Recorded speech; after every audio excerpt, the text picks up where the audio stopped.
Hi, everyone. Thanks for joining today for our Spotlight webinar series on Salesforce for Grantmakers, Foundations, and Impact Investors. We're really excited to have you. So we're first going to start by going over the webinar format. So we're going to be doing 40 minutes of discussion and demo. And at any time throughout the webinar, if you have any questions, feel free to put them in the chat box on your GoToWebinar control panel. And that's just located at the bottom right-hand corner there. Or you can tweet questions to us at GrantBook or using the hashtag GrantBook Spotlight. So for those of you that haven't used Salesforce before, Salesforce is an incredibly powerful tool, and it's really useful for grant makers, foundations, and impact investors to help achieve your goals and your missions. But at some times it can be a little bit confusing and challenging to optimize, especially for organizations with fewer staff members, resources dedicated to technology. So we're going to be walking you through a couple ways to address these challenges. So today we've got our Salesforce experts, Tierney Smith, Manager of Client Services, and Rahi Delvi, our Lead Technology Adoption from GrantBook. So take it away, Tierney and Rahi. Great, thank you, Jen. So thanks again, everyone, for joining. For those of you who aren't familiar with GrantBook, just a little bit about us. We are a B Corporation, and we focus on working with grant makers to help them develop their digital strategies, matching them with the right technology solutions, and then actually getting those technology solutions implemented and supporting them in the long run to make sure they're really meeting your needs. So as a result of doing this work, we do often work with Salesforce. It does come up in multiple ways, which we'll be talking about later, and do see that as a really useful tool for grant makers, impact investors, and other nonprofits that we work with. So today we wanted to take a bit of time to share some of the things that we've learned so far with you, and we hope that you'll find this useful. So before I get started, we wanted to learn a little bit about you. So I'm just going to put up a quick poll, and if you could just take a second to fill it in, then we will see who's in the room today.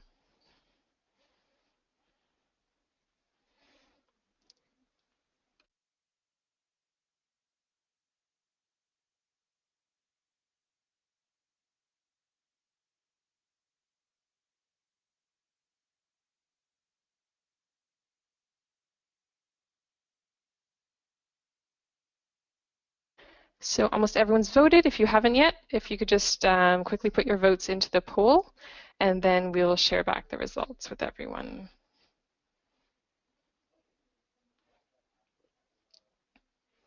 Okay, great.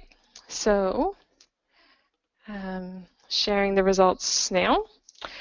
So as you can see, we've got some people today who are thinking of using Salesforce but aren't at the moment in their organization, and the majority of today's participants are already using Salesforce. And then we've also got a few consultants and vendors, so thank you for joining us. So that's perfect, because actually today what we're going to be doing, I'm not going to spend too much time talking about Salesforce, although I will do a little intro for those of you who were in that first bucket and maybe aren't using Salesforce already or a little unfamiliar with it. I just want to make sure everyone's on the same page. And then what we'll be doing for the rest of the webinar will really apply to everyone, and especially those who are already on Salesforce. And we hope what we can really let you take away from today is some new ideas on how to use Salesforce and kind of take it to the next level, as well as some ways to integrate it with other tools to, again, take your whole tool set to the next level and just really continue to get a lot more value out of that investment. So again, for those of you who were new to Salesforce, just really briefly wanted to go over some basics so we're all on the same page. As you probably most of you know, Salesforce is a contact relationship management system that is based in the cloud, so you access it through your browser. And as the name implies, it is originally built and intended for salespeople to manage their business-to-business deals and interactions. However, because it is built as a really configurable and robust system, it's been found by us and certainly by many others in the sector that it can be definitely used in other applications other than simply for sales teams. So nonprofits and grant makers can configure Salesforce in a way that works for them. And then what that means is that you can use Salesforce to manage whoever it is that those contacts are that you have and your interactions with them rather than managing sales deals. And just a little bit of vocab to complement that. If you haven't heard these terms before, you'll see in Salesforce some of the terms that come up frequently are account, contact, and opportunity. So in plain language, an account is any kind of organization that you deal with. A contact is any kind of individual. And Salesforce, they have to be connected to an organization, whether that's a generic kind of bucket or whether that's a specific organization that they work for and associate with you through. And then what you can do is you can track opportunities related to those accounts. Again, in the sales world, this would be an opportunity to sell to that particular business. In the nonprofit world, there's a few different ways we can interpret this. So for grant making, it's really common to use the opportunity object to track outgoing grants and the progress of those grants from sort of pending through your application phase and then to an approved grant. And often actually you continue using it into the reporting phase just to track where it's at. And you'll see that in our demo today.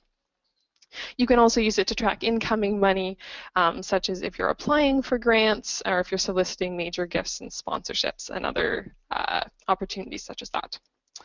And for those of you that aren't aware and aren't already on Salesforce, they do offer 10 free licenses for charities, which is why another reason why this has been a really affordable system for many grant makers and nonprofit organizations. And if you do need more than the 10 licenses, they offer them at a steep discount. So it's about $360 per user per month in US dollars. So as I mentioned, what we're going to do today, now that we're kind of all up to speed on Salesforce, is that we're going to show you a few demos to give you some ideas of ways we've seen Salesforce used more creatively to help you get more value out of it. And we're going to be doing these demos with some people, sort of personas that we've invented from our sample foundation called the XYZ Foundation. So this is a generic foundation that we hope you can relate to. And there's some of the characters you'll be meeting along the way are Alicia, the executive director, Fernando, the program officer, and then Natasha is obviously from another organization. She is a grant applicant on behalf of her charity, and she does end up receiving a grant. So what I'm going to do now is I'm going to introduce you to the first demo that we're going to do. Rahi is going to show you it in action, and then we'll come back and chat a little bit more about some of the ideas that we introduced here. So our first demo today is a really simple application and review form. So what you're going to see is just like a really simple part of that, simplified version of that early stage of the grant making process. So you have a grantee, Natasha, who fills out a form. It's going to be using a program called FormStack. And then what we're going to do is we're going to be leveraging FormStack's built-in ability to integrate with Salesforce. So you're going to see the data appear directly in Salesforce with no manual intervention, no copy-paste, etc. From there, that's also going to trigger some notifications both from FormStack to let Natasha know her application's been received, and from Salesforce to let Fernando know that he needs to log into the system and review Natasha's application.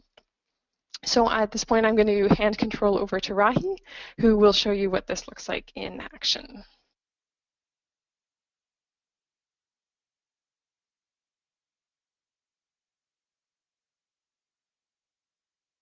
Okay, great. Thank you, Tierney. And as Tierney was mentioning, so we've got the XYZ Foundation, and since we have those three different roles, I'll be using these browser profiles, to adopt the perspective of one person or the other. So the green profile here is for Alicia, the executive director. The blue profile here is for Fernando, the program officer. And Natasha is going to use this gray profile here on the top. I've got another one just called HQ, just in case I need to jump in there to go, peek under the hood or something along those lines. All right, so let's get started.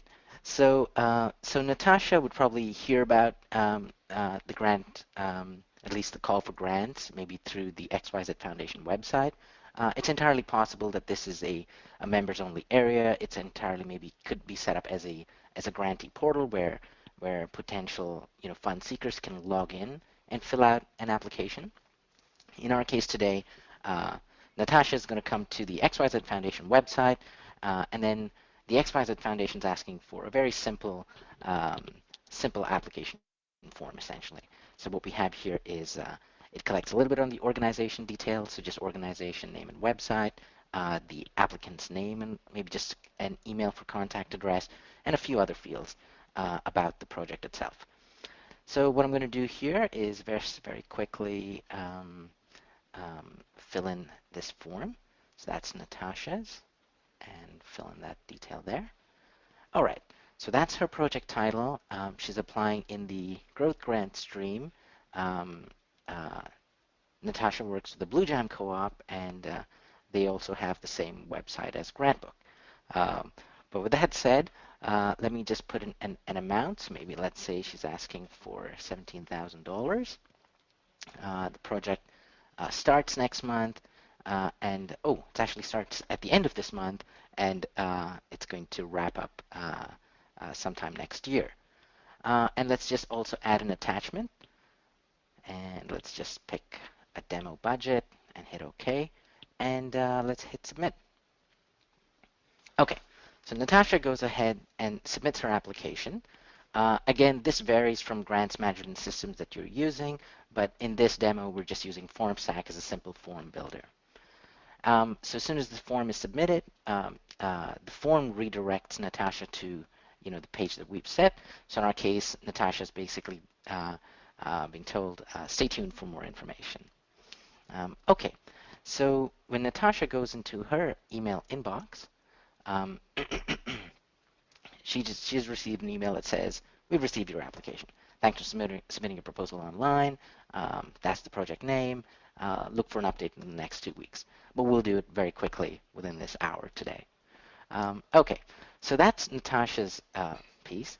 And then if we go in as, let's say, Fernando, and Fernando is going about his day, and then he looks in his inbox, and in his inbox, he's received an email notification from Alicia, or really it could be anyone that we set up. It's really the Salesforce bot, but Alicia said, hey team, an application titled Measures of Canada was just submitted. Please go into Salesforce and share your comments. So it's just a very simple email notification that's prompting your reviewers to log into Salesforce and do their review. All right, so so Fernando goes into his Salesforce, and let's say he clicks the accounts, and if he says what are the new organizations that came in today, we'll see that we've got the Blue Jam Co-op. So if I go in here, you'll note we only asked for the name and the website, but you could, in your application, be asking for the charitable status of an organization or just a host of other data points that you want to collect. So you can just do that right up front and save yourself and the staff internally from doing the data entry. All right, so the Blue Jam Co-op's details are here. He looks over the contact, and Natasha Henry's details are here. And similarly, we could have collected a lot more information about, the applicant themselves. Is yes, and if we, there's another thing too. If I go into the home, so let's say I just logged in as, Fernando logs in and he goes to the home screen, he'll notice down here in the items to approve, they've got the Measure of Canada project for him to look at. So let's go into the opportunity. And here, whatever was submitted on the website is visible. So we've got the org that it's connected with, the amount. It's currently in the staff review stage, this project start and end date, and so on. And any attachments that were submitted will also appear here. So let's just go forward here and notice this was inbound from FormStack or really any other system that you were using. And as far as this particular project goes, it needs unanimous approval. So let's go into to Fernando's. We're going to quickly say, okay, this looks good. That's a very quick review. And he's going to approve. And while he's here, you might just add a note for Alicia, just tagging the record, just saying that, she might love it.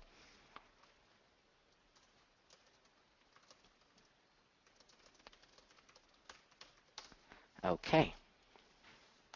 And he sends that off to Alicia. Now, Alicia, when she logs in to Salesforce, she's probably got a whole host of things going on today, right? So as soon as she clicks her home button, um, note she not just has the measure of Canada, but there's also something else previously, like this Ontario Green Tech project.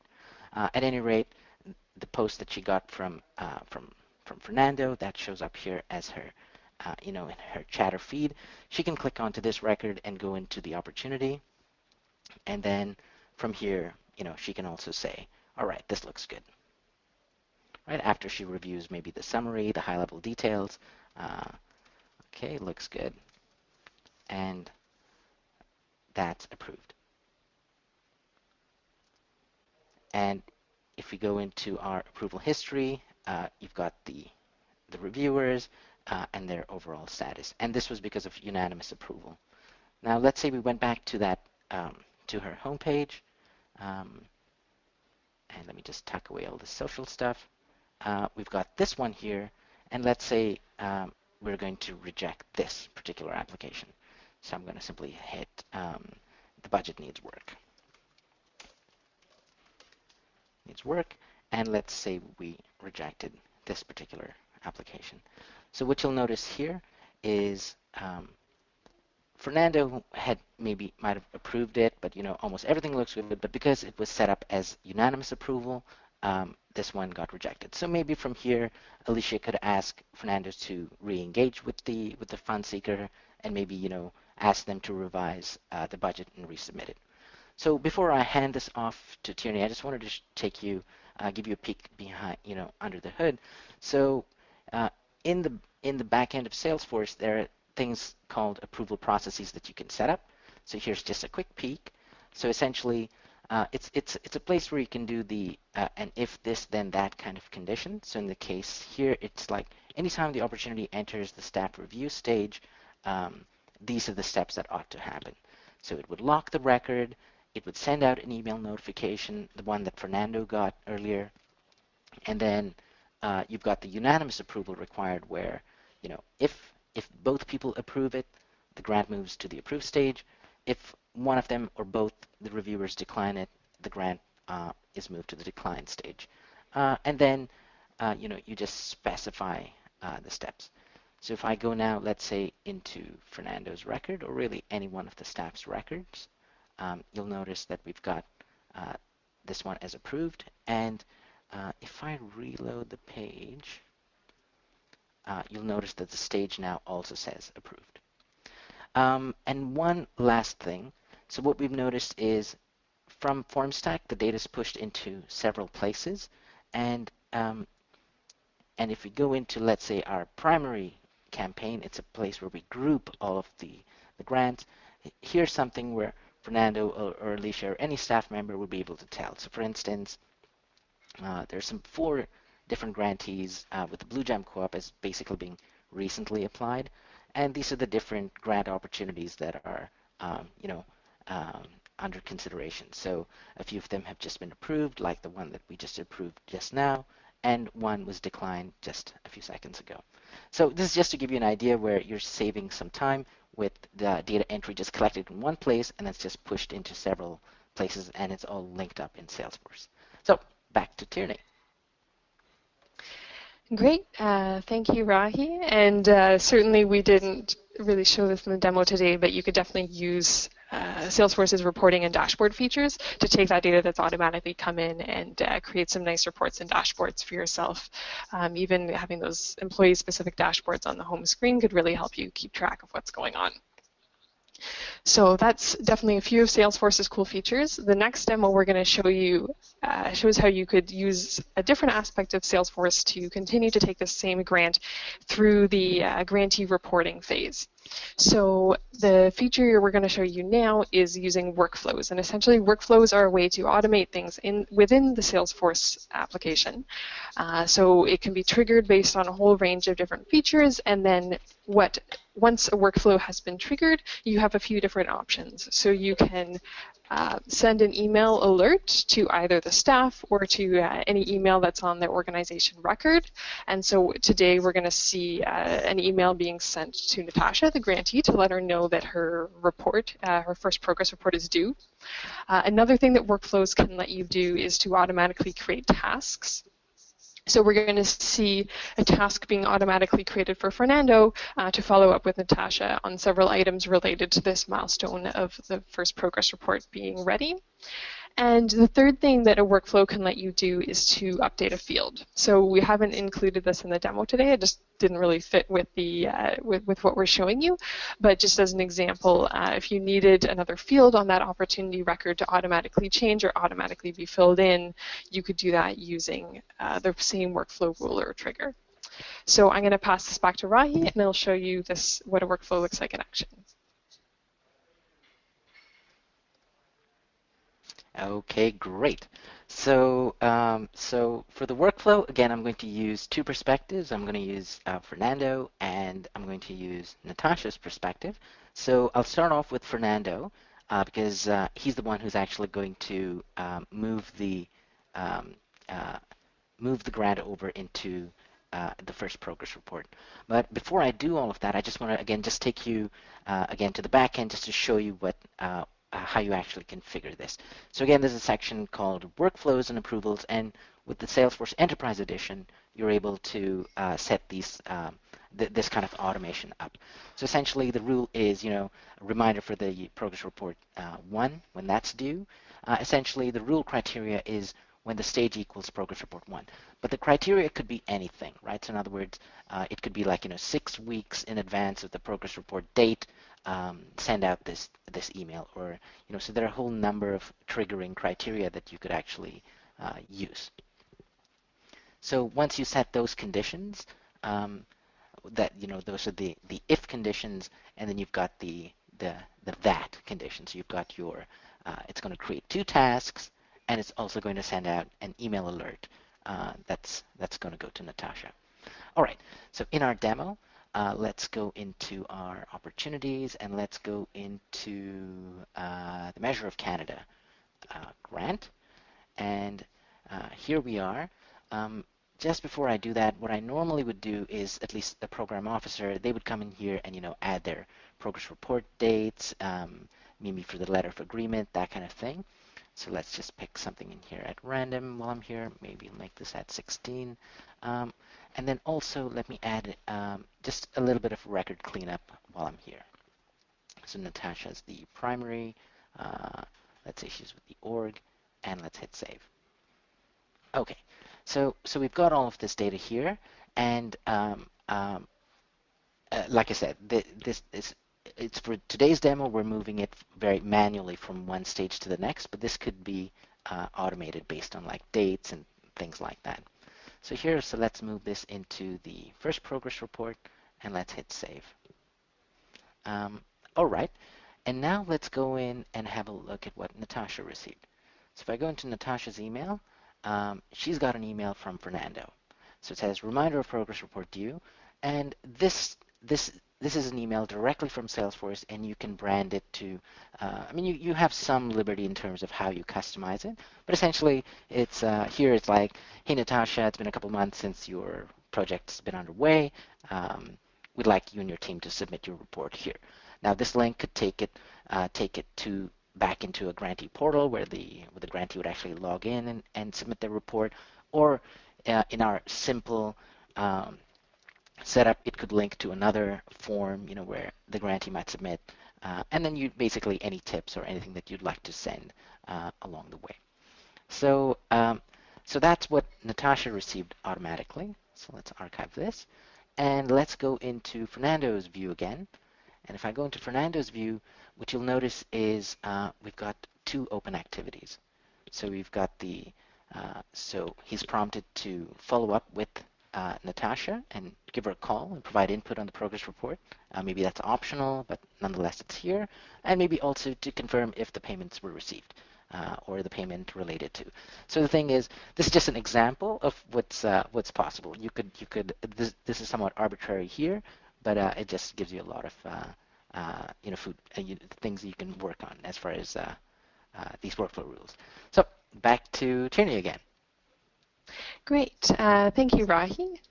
So what you may be thinking through these first couple of demos that we've shown is I hope it highlights some of the neat things you can do in Salesforce, but certainly we're putting in place some grant-making processes that are fairly simple. I'm imagining most of you, if you are grant-making organizations, are probably needing something a little bit more complex. So again, what we were showing was more illustrative, but I wanted to take a minute to talk about how would you actually involve grant making into your Salesforce instance if you did have that. And we really see three different main ways of doing this. So I'll just really quickly walk you through those. So the first way that we see is a little bit of what we've been talking about today already. Essentially, your grant making is happening right inside your Salesforce platform. So it's natively built in the Salesforce platform, either in the sense of you're using Salesforce's built-in functionality and customizing it, kind of like what we showed you today, or you could be using an app that adds on to functionality to provide that grant-making function. So Foundation Connect is a great example. It's a grant-making app that, again, sits natively right in the Salesforce platform and helps you support your grant-making. So that's one common scenario that we see. However, in some cases, when we do an evaluation of what grant-making software is right for you, we find out it's a different tool. And so it's not something that's going to live right within Salesforce. But often a grant-making software doesn't have the capability to really be a contact relationship management system. It's more specifically about managing the grantee process. But in practice, you're going to manage an ongoing relationship with your grantees. You might want to track calls and emails and meetings that you have with them. And then you're going to have other contacts that aren't grantees per se, but others that you want to manage relationships with. So that's sort of where example 2 and 3 come in. With example 2, there are some other systems that would be integrated with Salesforce. So Fluid Review would be one example of a grant-making system. Again, that's a separate system, but through an integration that Fluid Review has built, the data can actually just flow right into Salesforce. So you end up with a complete picture in Salesforce, but you have that Fluid Review specialized application for managing your grants. In the third example, there's other software that don't have a specific integration built with Salesforce, so you might choose to use the two systems completely separately, or you might do a periodic manual import to keep the two relatively in sync. So Foundit would be one example, Flex would be another. And in this case, if you were having, if there wasn't a lot of integration, again, why would you be wanting to use Salesforce? It could be, as I mentioned, that because you're using it for some more relationship management, or it could even be that you have some other stuff going on in your organization. So perhaps you're doing some event management, perhaps you run some other programs that aren't really granting based, and Salesforce is a more appropriate platform. So those are some different ways that the two can work together. And if you do have more questions about that, feel free to throw them into the chat and we'll talk about them later. So I also want to highlight one of the other things that you may have been noticing throughout this first couple of demos is this idea of interoperability. And many of you may be familiar with this term, but it's really one of the things that we see as adding the most value of why Salesforce is such a good platform and such an interesting choice as an organization when you're looking at your entire IT portfolio of applications. So the analogy that we use to think about interoperability is like a deck of cards. And maybe that seems a bit odd at first, but if you think about it, with a deck of cards, you just have this one set of 52 cards with your 4 suits and your 13 different values on the cards. But just with those 52 decks, with those 52 cards, you can play so many different types of games. So it can be something really simple, like go fish with your niece or nephew, or it could be something more advanced, like Crazy Eights or poker or bridge, or you name it, right? There's just thousands of games that you can play with the same deck of cards by rearranging them, by rewriting the rules, by putting them in different configurations. So we find this is a helpful way to think about software integration as well. What you want to be looking for in a set of tools is tools that are interoperable, that have this ability to connect with each other in flexible ways. And the core to making that work is to pick tools that have an open API. And this is where Salesforce really excels. So because they have opened up their API to developers, what that means is that there's a whole host of other programs and applications that have been built to either play on top of the Salesforce environment or to integrate with the Salesforce environment. So it means that you can kind of have all your tools together and create this game or network of tools talking to each other rather than having your tools in isolation.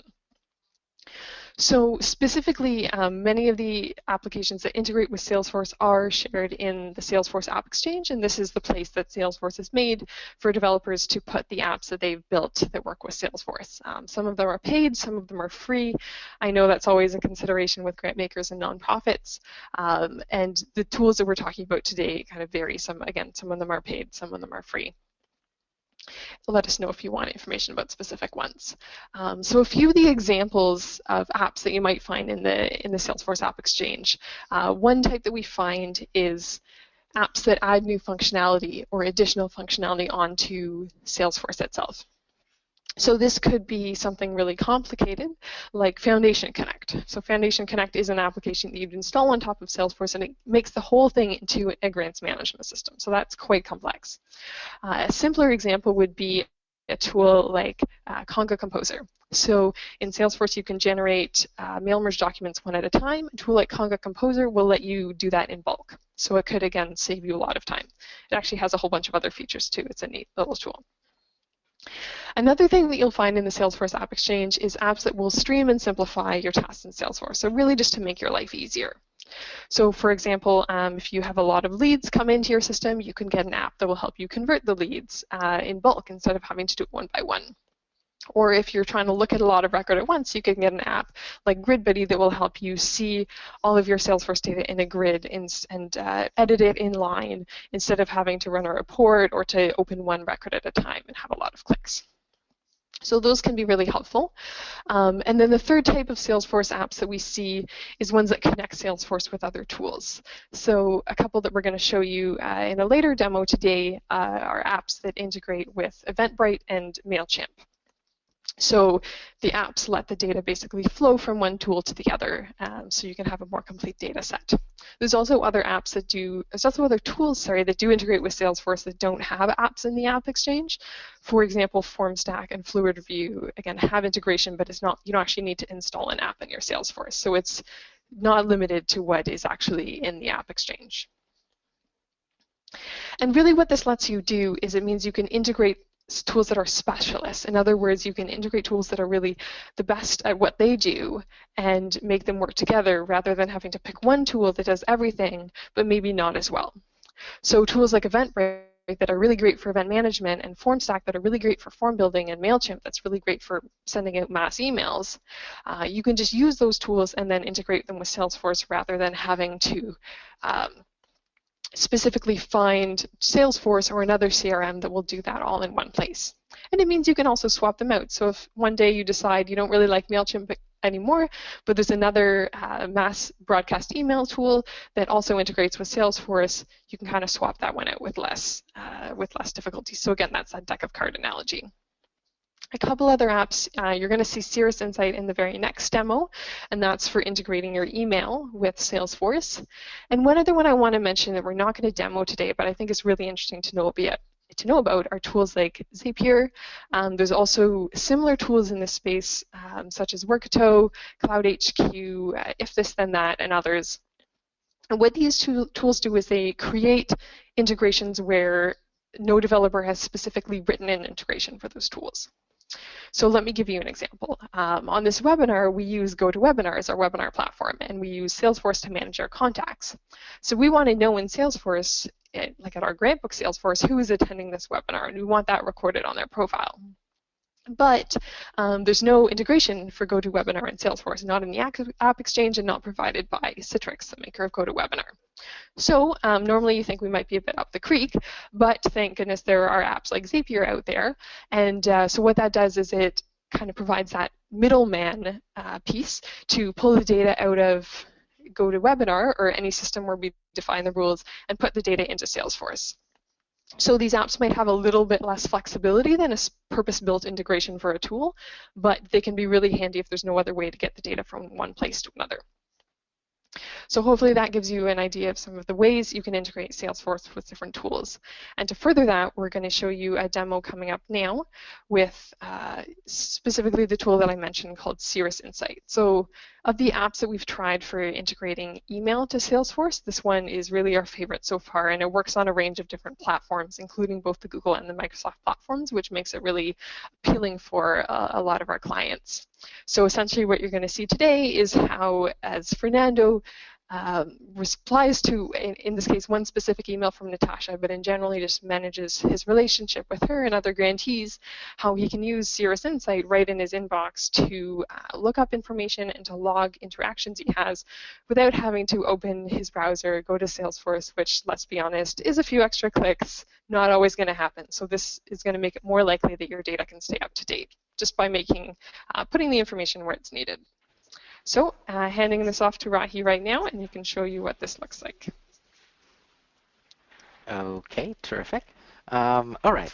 So step one really should be Natasha sending the email to Fernando, and then Fernando's responding to that email. So here I am again in Natasha's profile, and from here, what I'll do is go into her email, and let's compose a message, and Natasha is going to send Fernando this message.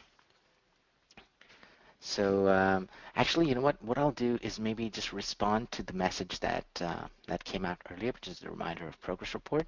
Maybe this will be easier. So let's hit reply there. So that goes to Fernando's inbox, and let's also go into this email. So it's like, hey Fernando, quick question about the progress report. In this project, you know, they're going to be generating lots of video and image files. So what's the best way for me to share those video files with you? So this is this particular question, and then Natasha sends this email off. Okay, back now in Fernando's email. Um, uh, a quick note: this is all routing into the same inbox, so you might just see a few quirks, but nonetheless. So let me just reload here very quick.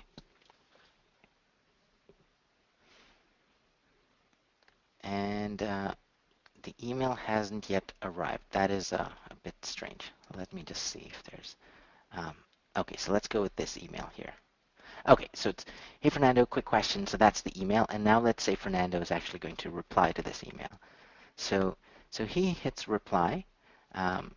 He too has a canned response, so let's just put that in here. So let's insert Fernando's message, and he basically saying, you know, here's a Google Drive folder. That's where you can drop in your files and folders, and you know, if you have any issues, let me know. So he wants to log this email to the grant. So normally, you know, outside of this demo environment, this app here that sits on the right-hand side will automatically recognize the email from Natasha. In our demo environment, it doesn't, but nonetheless, I'll just do a quick search for Natasha and pull her up. And so that's Natasha's record. And so notice I've got Natasha's email. This is exactly what we see in Salesforce. She's with the Blue Jam Co-op. We've got all of those details right here in Salesforce. And if I go into the opportunities, that's the particular grant. That is the Measure of Canada grant. And right now it's in the progress report stage and so on. So, so what we'll do is, again, if this was outside of a demo environment, this would automatically happen. So note automatically it connects with the organization and the contact, but I want to go a level deeper. So I'm going to click Add to Salesforce, and I'm going to say choose the record, and I'm going to say the opportunity, which is Measure of Canada. So I click here, and I'm going to save this association. So going forward, any email that comes from Natasha, it's going to automatically link up to that particular opportunity. And with that, Fernando is going to send off his response. And you'll notice on the top right, it says email successfully logged to Salesforce. And those details are actually stored in here, and you can see it here at any time. But if I go back into Salesforce, or Fernando goes back into Salesforce, notice we've got activity history that says 0 because the page hasn't yet refreshed. Fernando has still got these open activities outstanding, but let me just quickly reload.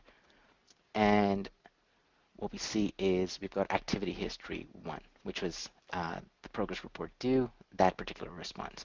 So it just saves a little bit of time. So if I go into the email, it's just got a little bit of the detail. And it's linked up with all the relevant records. And by that, what I mean is, if I'm at, let's say I was not really looking at the Measure of Canada record, but let's say I did a search and I actually landed on Natasha's record. And if I'm on Natasha's record, I would see this activity over here as well. So if I go into activity history, I see that it's logged here. And if I was at a level up, so in other words, maybe I'm Alicia. Alicia is actually interested in what the Blue Jam Co-op is doing altogether.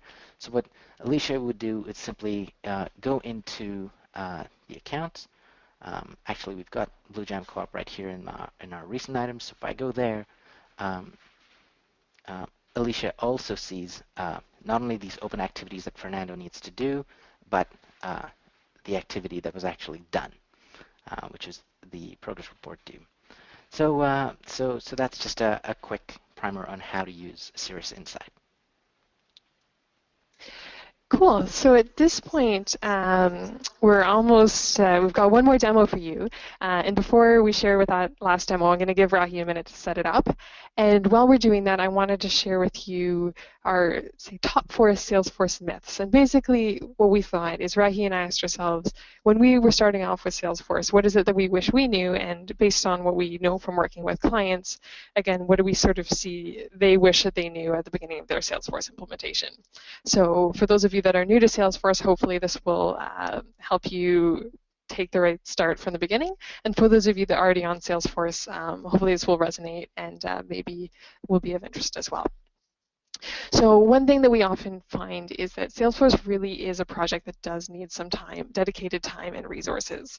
Unfortunately, it's one of those projects that is, you know, it's can be expensive to invest in a technology project, and there's a bit of a temptation to sort of do it off the side of your desk and kind of configure a little bit as you go along.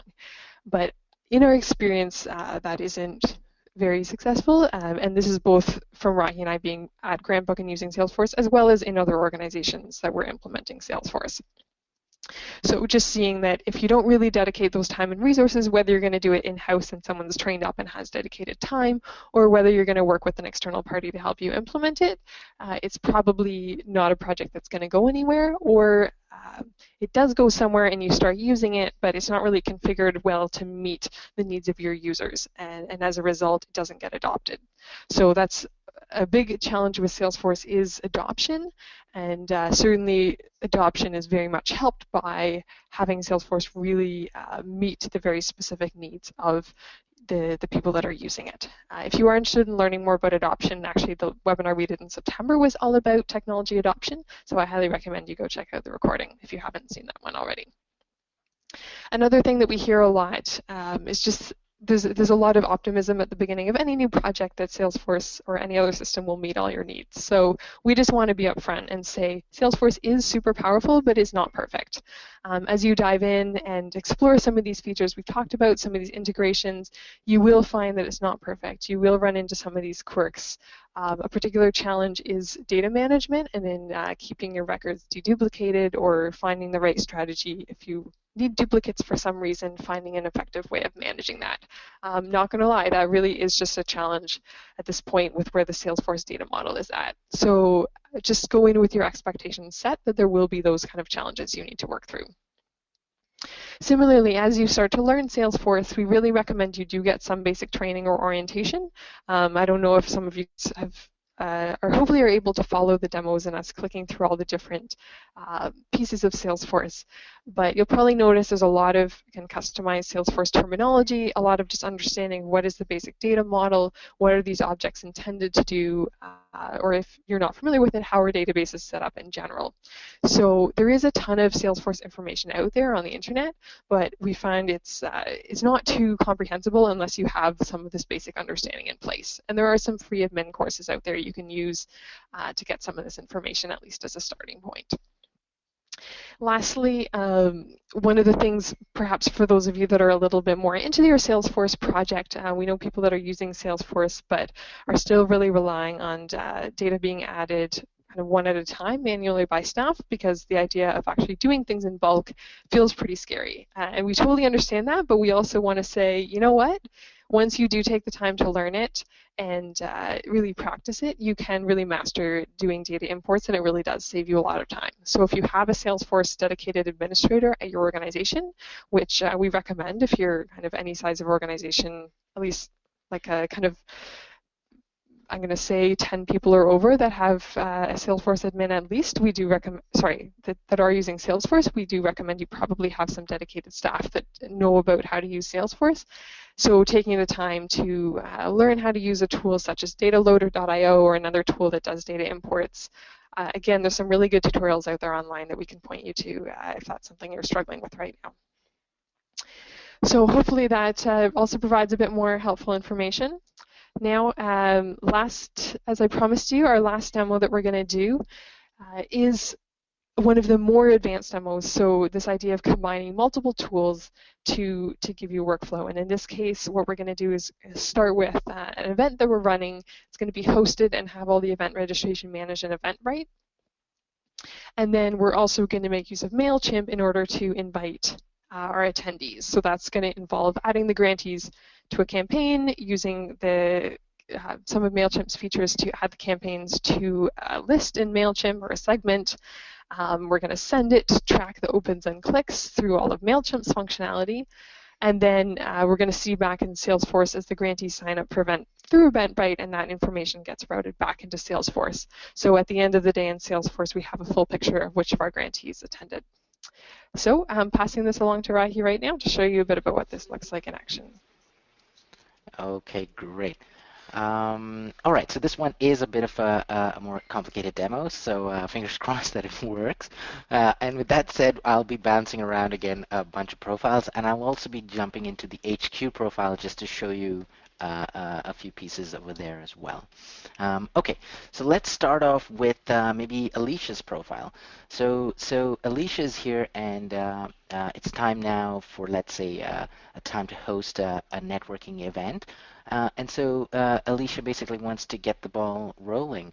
So Alicia goes into her reports, and then she's going to look at maybe the grants that were actually approved in this cohort, and she goes in here, and these are the people that Alicia would like to have Fernando invite to the upcoming networking event. And so what Alicia would do is simply run a report. Over here, I mean, again, the criteria is just a bit arbitrary, so we've just simply said stage equals approved and anything after. So that's the list that we see here. So Alicia's going to hit add to campaign, and then she's adding all of those people into a particular campaign. And let's look for just the existing grant applications. So these were the people who had recently applied, and now they've moved sufficiently along. And we're going to maybe invite them to the grantee networking event.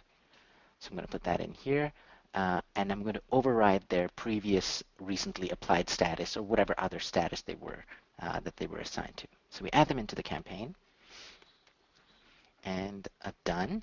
And so Alicia can now basically at least independent of this, Fernando or whoever the communications person is, they could be working on the networking event and setting that whole thing up, right? So if I go into the campaigns, if I go into the grant application campaigns, notice our campaign members, these are all going to be, at least going to be invited to. They haven't yet been, and Carl was the one whose was declined, right? So that's something that we might update later on. Okay, so let's go then into Fernando's profile and see what he's up to. So Fernando probably goes into his Eventbrite, and from Eventbrite, he sets up an event. So in our case, it's the XYZ Grantee Networking event. If you've used Eventbrite, it's a pretty simple platform that does, event management setup and things. So I'm not going to spend too much time here. I've already set up the event, so we can just jump right into the demo. But just to give you a preview, in the back end, there's a place where you can, maybe customize the form and that kind of thing. Okay, so so let's jump then into so let's assume that the event page is all ready and it's ready to go. So let's say this is the great networking event that these grantees are going to go to. So this is where they'll come to register or some form of it. But the point is the Eventbrite piece is done. Okay, and now let's go in and have a look at what happens at HQ. So the reason I wanted to go into this screen is we've added all of those, at least Alicia added all of those people into that particular campaign. And you'll notice that MailChimp within Salesforce has an integration, and we've set up a query that basically is looking for something. So in our case here, it's looking for anyone in that particular campaign. Anytime they're in this particular status, it would push them into MailChimp every day at 5 a.m. So because it's not 5 a.m. now, I'm going to force this sync so that so that all of these records end up in MailChimp. So I've just run the query, and let's jump now into Fernando's profile again. So Fernando goes into his MailChimp. It's 5 a.m. next day has passed. It's come down now, and you'll notice that we've got like segments within MailChimp. So MailChimp is your email marketing platform, and in MailChimp, you can create segments. You could create, you could send out your approvals and your decline emails from MailChimp if you wanted. We're not doing that today. We're going straight into the networking event invite. So if I go into this segment here, let's see who our subscribers are. We've got all 3 subscribers. So they've all just come right in from MailChimp, and the key person that we're looking for here is Natasha Henry. So she's here as well. And now all Fernando needs to do is basically get his campaign up and running, or whoever the communications person is. So you've got the grantee networking list. I go into that particular campaign.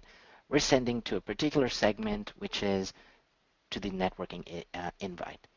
And we've got 3 recipients there, which is exactly what we want. We can just refresh just to be sure before we send out that email, and then just follow the wizard along.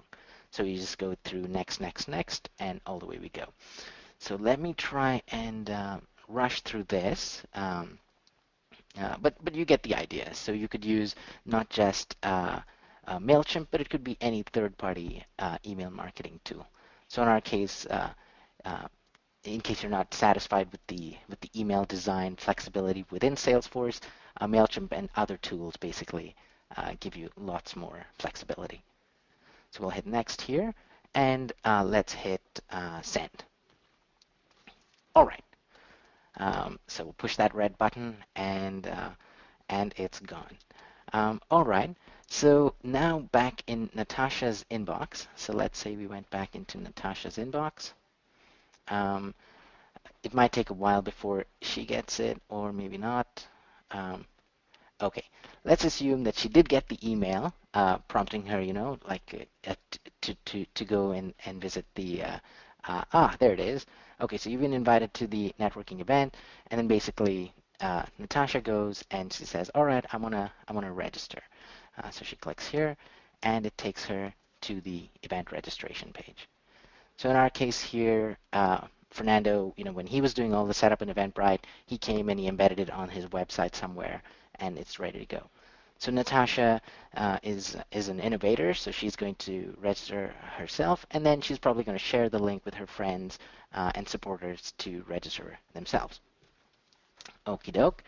So now we go into our registration page, and this is, the thing is, this is all your normal workflow. Like, this is what happens in your day to day. So we're just trying to like rush through this entire process, but just bear with us. So now we've got a little bit of information. So Natasha will fill in her information again. Let me just enter a password here. Um, it's normal sign-up procedure for most people, and then let's see. Okay, there's some dietary requirements questions. Let's say we're not crazy about nuts. Okay, and let's complete the registration. Okay, so the registration's all complete, and now back at HQ, where Eventbrite Sync is running again in the background. So if I go in here, just like we had MailChimp running every day at a specific time, you've got Eventbrite that runs daily at around 3 a.m. in the morning. But this is something, again, arbitrary. You can set it based on your event's needs. So in my case here, I'm going to just start the sync right away. So let's initiate the sync. And 0%, let's refresh, still 0%. We might have to give it a few seconds. That's 20.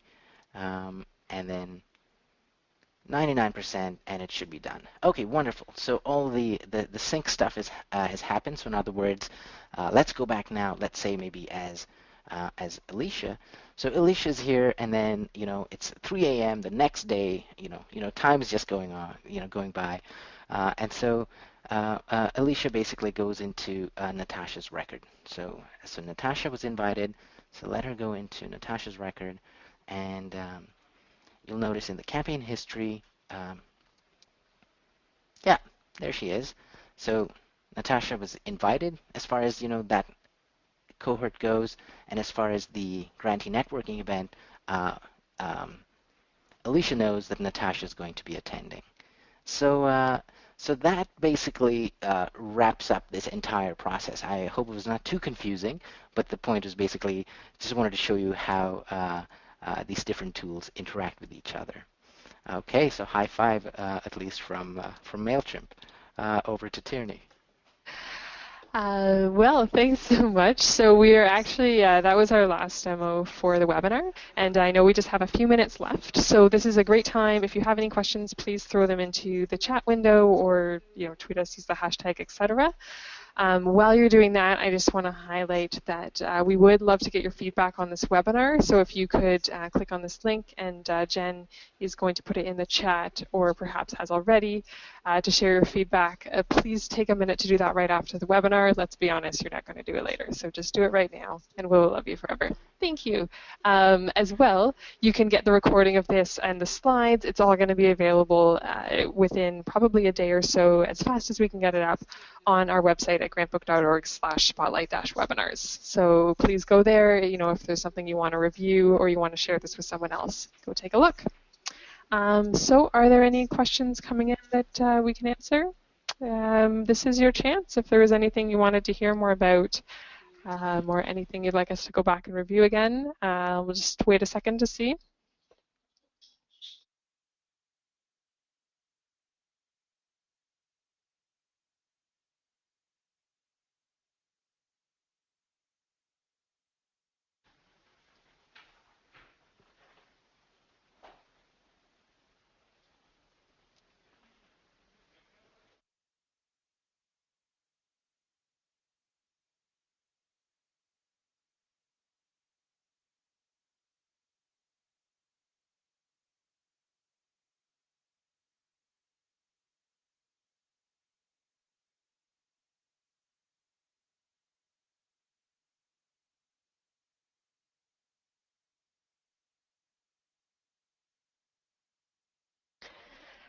Okay, so it doesn't look like we have any questions for today, which is fine. We know we covered quite a lot of ground.